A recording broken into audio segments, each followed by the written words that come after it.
வீடியோக்குள்ளே போகிறதுக்கு முன்னாடி நம்ம ராமச்சந்திரன் துர்கா என் யூடியூப் சேனல் சப்ஸ்கிரைப் பண்ணிக்கோங்க, பெல் பட்டனையும் கிளிக் பண்ணிக்கோங்க. மேலும் இந்த பதிவு பிடிச்சிருந்தால் லைக் பண்ணுங்கள், ஷேர் பண்ணுங்கள், கமெண்ட் பண்ணுங்கள். நன்றி.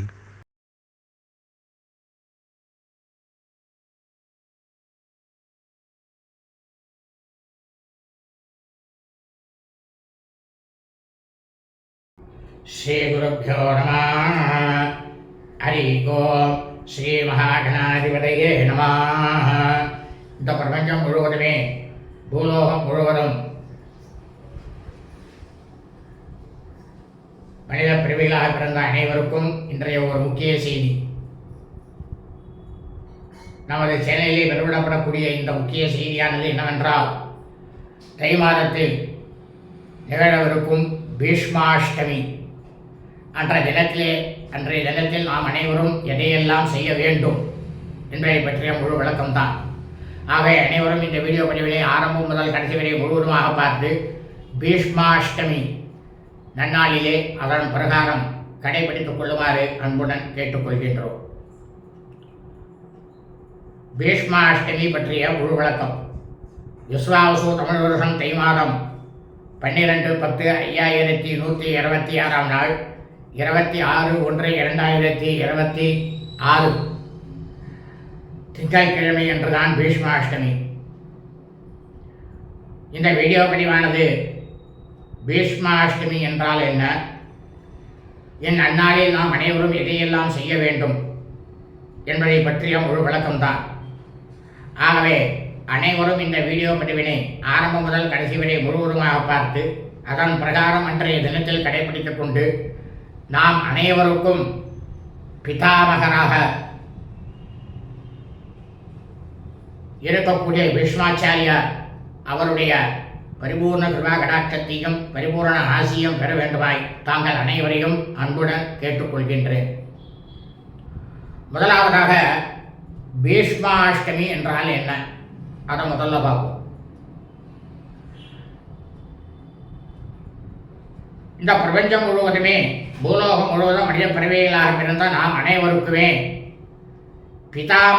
பிதாமகராக இருக்கக்கூடிய பீஷ்மாச்சாரியா பீஷ்மர் உத்தராயண புண்ணியகாலம் உத்தராயணத்தில் தை மாதம் சுக்லபக்ஷ வளைபிறை அஷ்டமி திதியில் ஜனனம் எடுத்தவர். அதில் தான் அவர் பிறந்தார். துவாபர யுகத்தில் மகாபாரத யுத்தத்தில் அம்பு படுக்கையில் படித்துக் கொண்டிருக்கும் போது பீஷ்மாச்சாரியார் ஸ்ரீ கிருஷ்ண பரமாத்மாவிடம் என்ன சொன்னார் தெரியுமா? என்னுடைய மரணமானது நான் ஜனனம் எடுத்த உத்தராயணத்தில் தை மாதத்தில் சுக்லபக்ஷ வளர்பிறை அஷ்டமி திதியில் என்னுடைய மரணமானது ஏற்பட வேண்டும். அப்படி அந்த மரணமானது ஏற்பட்டு மோட்சத்தை நான் அடைய வேண்டும் அப்படின்னு பீஷ்மாச்சாரியார் ஸ்ரீ கிருஷ்ண பரமாத்மா கிட்டங்க கேட்டுட்டார். அப்படி அவர் கேட்டுக்கொண்டதன் பயனாக ஸ்ரீ கிருஷ்ண பரமாத்மா பீஷ்மாச்சாரியாருக்கு சரி அப்படின்னு அவருக்கு வரத்தை கொடுத்துட்டு இந்த நன்னாளில் தான் பிதாமகர் பீஷ்மாச்சாரியார் பீஷ்மருக்கு கிருஷ்ண பரமாத்மா மோட்சம் கொடுத்த நாள், மிக மிக முக்கியமான நாள். என்னன்னாக்க, என் நன்னாளில் நாம் அனைவரும் பிதாமகராக இருக்க பீஷ்மாச்சாரியா பீஷ்மருக்கு எதையெல்லாம் செய்ய வேண்டும் என்பதை பார்ப்போம். அதாவது சத்திய பிரதிஜரான பீஷ்மாச்சாரியார் தன்னுடைய தந்தைக்காக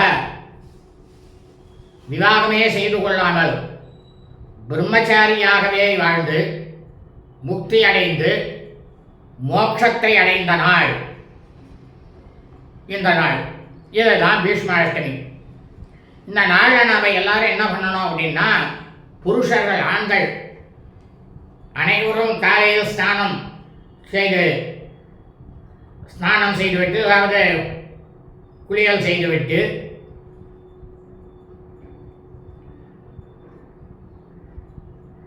அவர்களுக்கு சம்பிரதாயப்படி நெற்றியிலே விபூதி, கோபிச்சந்தனம், ஸ்ரீசூர்ணம், திருமண நாமம் விட்டுக்கொண்டு காலை கடனில் இருக்கக்கூடிய சந்தியாவந்தனம் அதெல்லாம் செய்து முடிச்சுட்டு என்ன பண்ணணும்னா சங்கல்பம் பண்ணிக்கணும். என்ன சங்கல்பம்னா நமோ பார்த்த சமஸ்த துரித க்ஷேத்வார ஸ்ரீ பரமேஸ்வர பிரீத்தியர்த்த பீஷ்மாஷ்டமி புண்ணியகாலே பீஷ்ம தர்ப்பணம் கரிஷ்யே. இது பிராமணர்களுக்கு மட்டும்தான் அல்ல, மனித பிரிவுகளாக பிறந்த அனைத்து புருஷர்களுமே செய்ய வேண்டிய அர்க்கியம் இது.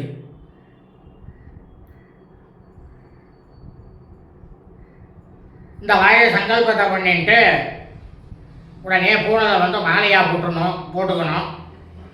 மாலையா போட்டு இவருக்கு இது பிரம்மச்சாரி. அதுக்கு தான் சொல்றது, மனித பிறவியில பிரம்மச்சாரியாக கடைசி வரை இருந்துவிட்டு ஒருவர் மரணமடைவாரேயானால் அவருக்கு எள்ளும் தண்ணியும் விடக்கூடாது, வெறும் அர்க்கியம் மட்டும்தான் விட வேண்டும். அவர்களுக்கு சிரார்த்தம் செய்யக்கூடாது, பிண்டம் வைத்து அவர்களுக்கு எதையும் செய்யக்கூடாது. ஏன்னாக்கா அவர்களெல்லாம் தேவர்களுக்கு சமமானவர்கள். இது எப்படின்னாக்கா மனித பிறவியா பிறந்த அனைவருக்குமே உள்ள சாஸ்திர விதி இது. இதுதான் விதி. அதனால தான் நாம் என்ன பண்ணோம்னாக்கா இவர் பிதாமகர் இல்லையா, இந்த பிதாமகருக்கு நம்ம ஜலம் அர்க்கியமானதான் விடணும்.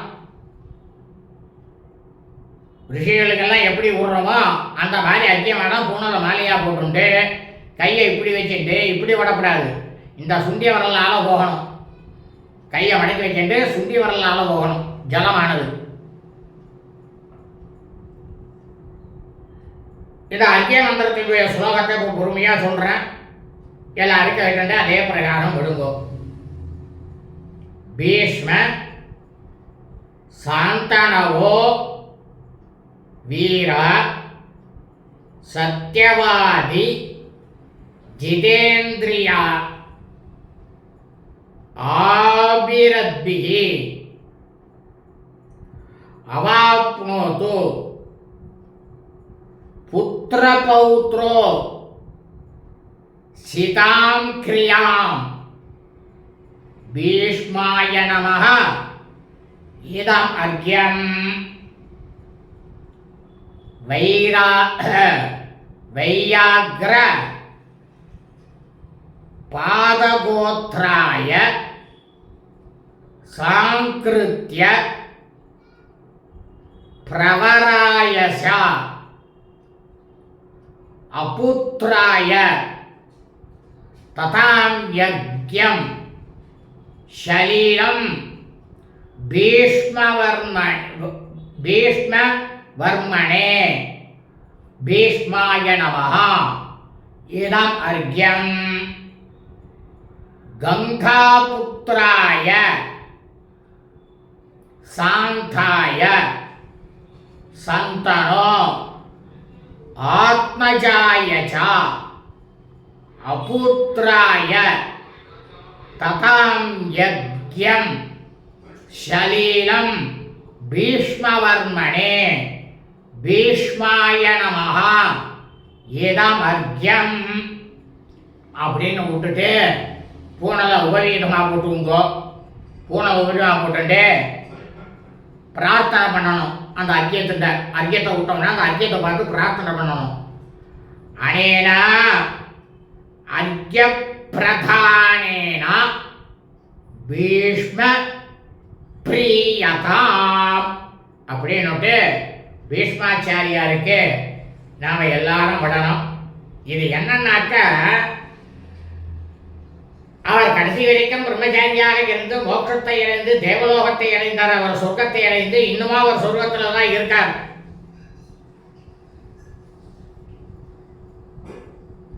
ஆனா அவருடைய அந்த ஸ்தூல ரூபமானதும் இந்த கலியுகத்தில் தான் இருக்கு. என்னமோ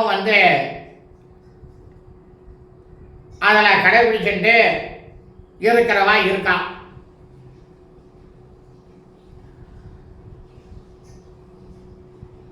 இதை பண்றதுனால என்ன அப்படின்னாக்க,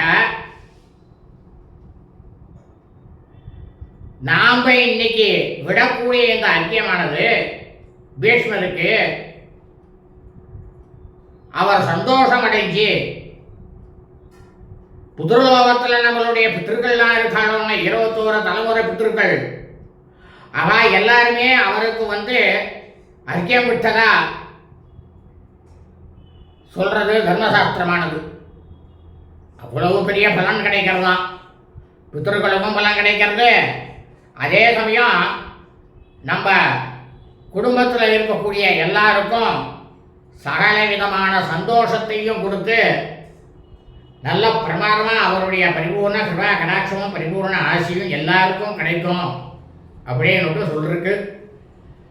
ஆகவே அனைவரும் அவசியமாக இந்த பீஷ்மாஷ்டமி என்று நமது பிதாமகராக இருக்கக்கூடிய பீஷ்மாச்சாரியாருக்கு கண்டிப்பாக அர்க்கியம் விட வேண்டும் என்று தாங்கள் அனைவரையும் அன்புடன் கேட்டுக்கொள்கின்றேன். வாழ்க வளமுடன் நலமுடன். இனிய ஆசீர்வாதங்கள்.